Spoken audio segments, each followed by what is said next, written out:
Hello, my name is Evan Demarche. I'm the editor of the Trends Journal. I'm here today with Mohammad Marandi from the University of Tehran. Professor Marandi, thank you for joining the Trends Journal. Thank you very much for inviting me.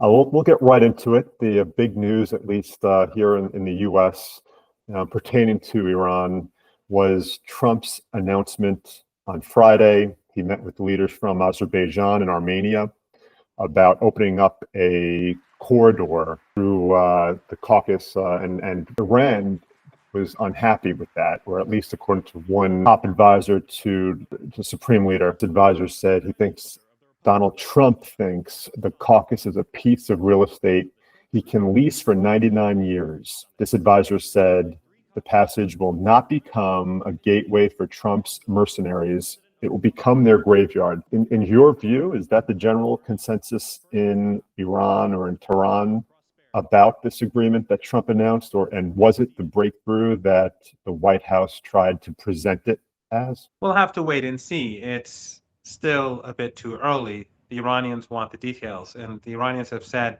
many times that a road between the two sides of the Republic of Azerbaijan that would pass through Armenia is not a problem for Iran. What is a problem, and what will be completely unacceptable to Iran, is if Armenian sovereignty is relinquished, and if Iran's path to the capital of Armenia and through Armenia to Georgia, the Black Sea, Russia, if that is impeded in any way or form by a third party, that would be completely unacceptable, and Iran will make sure that doesn't happen, which means also that that could lead to military intervention if necessary. So there are two things really here.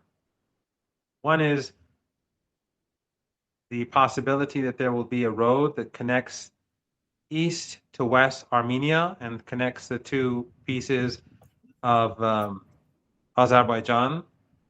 That is something that is not Iran's problem. It's not a problem for Iran. That's a sovereign right for Armenia to cooperate with the Republic of Azerbaijan.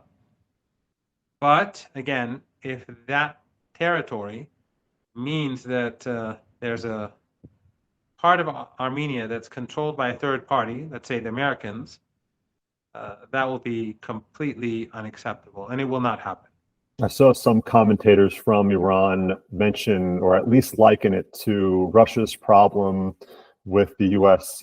and Ukraine, how NATO is on Russia's doorstep.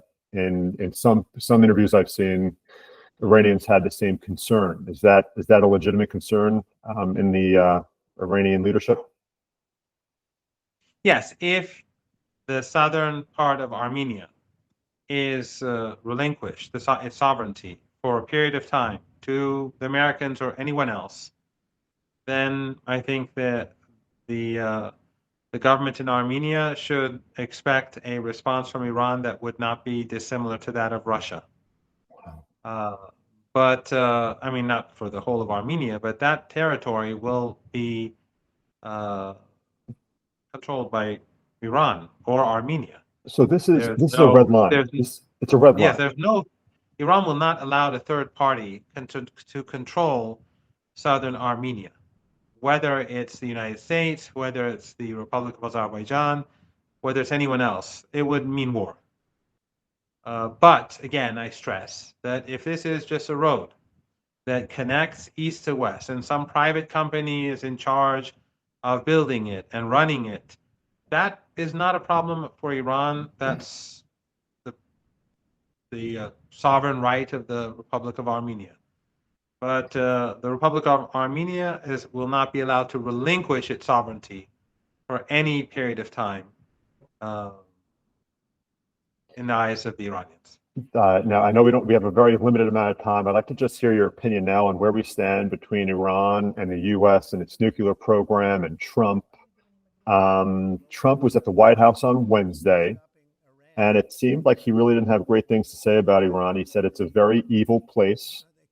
And then he said something that was very strange, and I thought it hinted at regime change. He said he believes the situation will look very different in Iran in the coming years. Do you see that as Trump returning to his comments on regime change? And why is he still calling Iran evil if he wants to restart nuclear negotiations, possibly? I think it's clear in the eyes of Iranians and most of the world who is evil. The Trump regime is the driving force behind the Holocaust in Gaza. For the Iranians, the United States under Trump is no different than Nazi Germany. And so for him to call Iran evil, I think is a medal of honor. Obviously, the United States under Trump or the political establishment in the United States would like to undermine Iran, overthrow the government, tear apart the country. But that's not going to happen. The United States already tried that with the Israeli regime during the Israeli regime's 12-day war of aggression against Iran. And if you recall, and your viewers recall, Trump back then called for unconditional surrender. And ultimately, we had Netanyahu on his knees begging Trump to get him out of trouble. We know this because Steve Bannon, who is a highly influential person, said so much. He said that the last 2-3 days were very bad for the Israeli regime, and Trump saved Netanyahu in the regime. So I think that this 12-day war of aggression proved that Iran is much stronger than what the United States and the Israeli regime anticipated. And I think in the years ahead, the side that will be increasingly weak and on the decline is the empire. And sadly, the United States, the government of the United States is doing harm to the American people. It's destroying the middle class in the United States by carrying out these endless wars and genocidal war in Gaza. But I think ultimately in the years ahead, it will be Trump that will be remembered as the president who destroyed the empire, and Iran will be very much where it is today. Professor, I'd like to hear your opinion. I heard an interview, I think it was with ABC News, top diplomat from Iran. He mentioned that he was in touch with Witkoff since the 12-day war. He didn't really go into detail about what they spoke, but it seems like the relationship's not completely destroyed between those two, at least. I wanted to know your opinion on the relationship between the U.S. and Iran. Before the U.S. bombed those nuclear sites, there were reports that the administration informed Tehran that those bombs were coming. And then Iran also told the administration before it attacked the base in Qatar. I was curious, is the relationship between the U.S. and Iran strangely better than what the public thinks? Because if they're doing all these behind-the-scenes communications, telling each other, hey, we're about to bomb your nuclear sites, it's not the best thing that Iran wants to hear.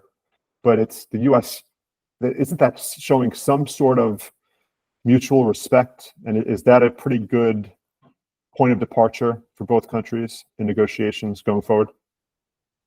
No, Trump is seen as the enemy, and he is the enemy of Iran. We consider him to be someone who is almost impossible to do any deal with, because he has not only targeted ordinary Iranians throughout his presidency, both during the first term and this term, but he has supported and helped carry out a Holocaust in Gaza, and he has also been deceptive at the negotiating table with Iran. He moved the goalposts, and then he turned out to be completely dishonest and deceptive. And as we were negotiating, indirectly, of course, the United States was helping the Israeli regime to prepare to launch a blitzkrieg attack against Iran. So I think that makes any meaningful or substantial long-term agreement between Iran and the United States almost impossible. Iran did not inform the United States. Iran informed the government of Qatar, because the U.S. base is in that country, and obviously the regime in Doha informed its overlords in Washington that Iran was going to carry out that attack. The United States, as far as I understand, did inform the Iranians more or less beforehand. That's my understanding, not directly, probably indirectly, or through a message. But that does not change anything. That was an act of war. And although I think the United States hurt itself more than Iran because the amount of damage that they really caused, it's unclear. It may not be nearly as much as what they claim it to be because the key installations are deep underground. On the ground, there's nothing of great importance. But more importantly, Iran has technology and it has the industrial base to produce whatever it needs for its nuclear program. And it has quick cooperation with the International Atomic Energy Agency. And that is a very important card for Iran to be able to use. And it gives Iran the power of having a policy of ambiguity for now on. So I think basically what Trump has done is that he has inadvertently strengthened Iran's hand. And my last question to you, Professor, because I know you're on the go here. Netanyahu just got his occupation of Gaza City passed through. His war cabinet, the Trump administration, pretty much is giving Israel a free hand on Gaza. What's your take on how that's going to unfold? Other countries that are traditionally allies of Israel have come out and said this is the wrong move. We should be working for a ceasefire and flood the zone with humanitarian aid. They even mentioned a two-state solution. How do you see this unfolding in Gaza and the future of Netanyahu's government? Well, every day that this genocide continues is terrible news for the West, the collective West, and for regional regimes that are in the Western camp, because they are being exposed to the world and to their own people. In the region, the Erdogan regime, the Sisi government, the government of Jordan, the UAE, and others, the Moroccan government or regime, all of them, among others, have been exposed as accomplices because they continue to cooperate with the regime.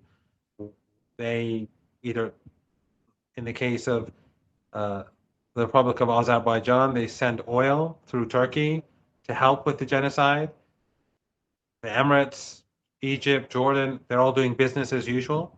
So history will remember the role that they played in not just remaining quiet, but effectively, or being indifferent to the plight of the Palestinian people, but in assisting Netanyahu effectively, despite rhetoric of the criticism, verbal criticism, which is useless, but assisting Netanyahu in carrying out this Holocaust. And the collective West is discredited permanently. The world no longer believes a word that the West says about human rights or human dignity or human honor or anything like that, because the West is complicit and the West is collaborating in this Holocaust. So every day that goes by, these entities are all further exposed. And those who are helping the Palestinian people, whether it's Iran or Yemen or Hezbollah or anyone else, they are seen in the eyes of the world, the region, and future generations as and the broader resistance, meaning people across the world who are protesting against the current state of affairs, they will all be vindicated and they will be seen as heroes. That's one side, that's one issue. The second, of course, will be the assault itself.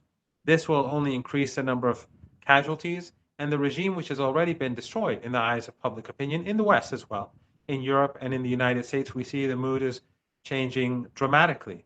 And I think that the regime underestimates the importance of this shift. The world despises the regime, and this will not be forgotten. This is not a 2-week genocide. It's not a 2-month genocide. It is almost a 2-year genocide now, and it will probably be longer than 2 years. And now it's going to get even more bloody.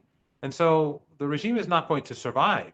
You cannot survive as a regime. I mean, the Israelis cannot survive as a regime in the long run after what it's done to the Palestinian people.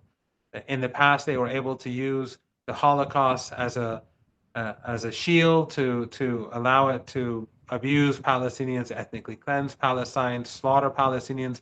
But now they've gone far beyond anything that they've done before, and they're doing it in front of the eyes of the world. So they may have success in slaughtering many children.